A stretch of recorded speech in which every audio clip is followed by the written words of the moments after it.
Hi everyone, Sonia from Pilot to ATC here. In this video I will give you some pointers on getting your aircraft profiles set up. To get started, press the aircraft profile button below the Smart Co-Pilot area. This will open the aircraft profiles panel in the bottom left of the screen, over the map.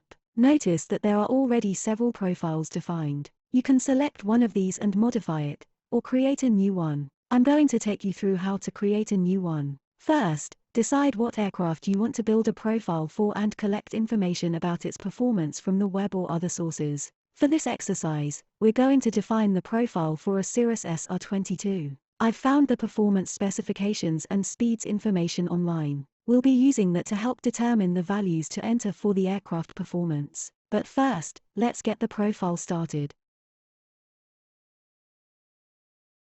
At the bottom of the Profiles panel, press the Add button. Enter a name for the profile at the top of the panel. This is the name displayed on the left for selecting the profile. Next, select the aircraft type in the upper right of the panel. In this case, we'll select GA single. This will enter some default values that we can now change. We then enter the information about the aircraft make and model and select a symbol to display on the map and elsewhere when using this profile.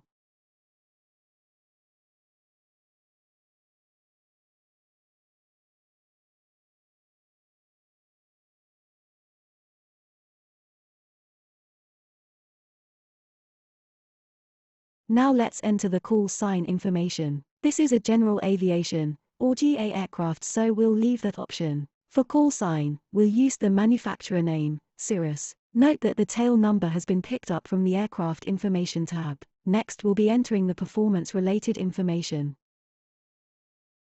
We'll be flying the turbocharged version, so we'll take our numbers from the right-hand column of the performance data. The maximum climb rate is listed as 1203 feet per minute. Elsewhere, I've seen 1400 feet per minute. We'll just use 1200. Best climb airspeed is 100 knots indicated, but we'll put 120 knots in climb true airspeed. We don't need max climb rate on every flight. The service ceiling is 25,000 feet. For cruise altitude, we'll put 20,000, which should work out well on most longer flights. Of course, for short flights, we'll have to adjust this in the specific flight plan. For cruise true airspeed, let's use the normal cruising speed of 183 knots. A comfortable descent rate would probably be about 1,200 feet per minute with a true airspeed of 190. We'll leave pattern values the same and adjust the approach true airspeed, which is airspeed on final, to 95. We don't have any data for max crosswind or tailwind, so we'll leave that alone. Minimum takeoff runway length is 2100 and we'll use a minimum landing distance of 1200,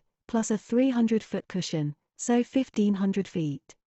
Next, we'll edit the ATC-related values. These are aircraft-specific values used by Pilot to ATC to calculate vectors or determine when to pass you to approach control. The faster the aircraft, the larger these numbers should be. So, for example, the vector leg length of 2 nautical miles is about right for a Cessna 172. An airliner would be 5 or 6 nautical miles. Our SR22, since it's a bit faster than the 172, will be 3. If we get rushed on a vectored approach, then we can increase this value to 3.5 or even 4. Or, if we feel we are taking too long on the vectored legs, we can reduce it.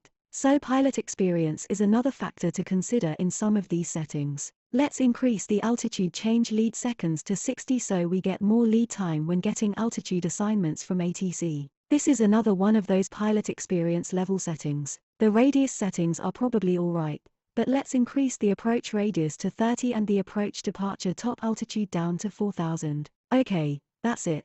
Press save and then close the panel. Our new profile will be saved and selected as the current profile, causing the call sign and image to change on the profile button in the main screen. If we have a flight plan loaded, some values like cruise altitude and planned airspeed would change also. Now you're ready to plan and fly your first flight. Be sure to watch the quick start video, if you haven't already. See you next time.